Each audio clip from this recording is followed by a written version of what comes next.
रान वेगळी त्याबद्दल थोडस सांगावं वाटतं की रानात वेळ लागलेली छोटी मुलगी दिसलेला असणारी अशा अर्थाची ती कविता आहे. आणि कविता सांगतो बाकी सोपं आहे, ती सहज समजते. गावाकडची भाषा आहे मात्र तिकडच म्हणजे आम्ही कळसुबाईच्या पायथ्याला राहतो, तिथल्या निसर्गाचं वर्णन अशा पद्धतीचे कविता. बघा कविता अशी: पोर डोंगराव भाळली, पोर डोंगराव भाळली, त्याच्या नादी लागुनिया अक्षरानात पांगली. डोंगराव भाळली रान गवताची फुलं, तिच्या कानामंदी डुलं, अन जाईचा मोहर गळामंदी गळसर.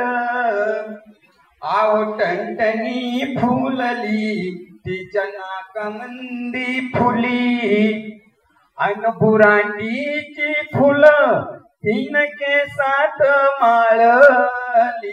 डोंगराव भाळली पोर माळावर खेळली, अन वाऱ्या संग बोलली. वड पारंबीचा झुला तिचा गेला बाळाला, पान साबरीच बोंड खाल लाल झालं तोंड.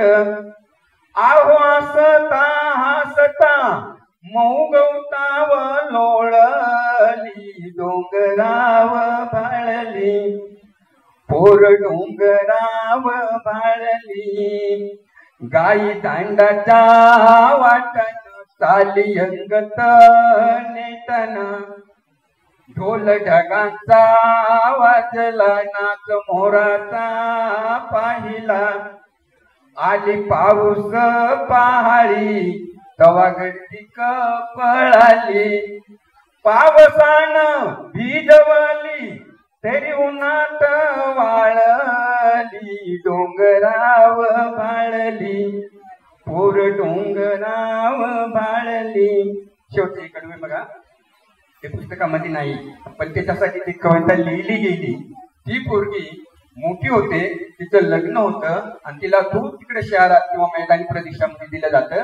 का त्या डोंगराशी जेवढं जेवढं तिनं त्या डोंगराकडे पाहत पाहत तिथल्या वनस्पती तिथला निसर्ग पाहत पाहत ज्या संस्कारातून ती मोठी झाली त्याच्यापासून ती तुटते आणि मग काय अवस्था होते अशा अर्थाची शेवटोळ्या.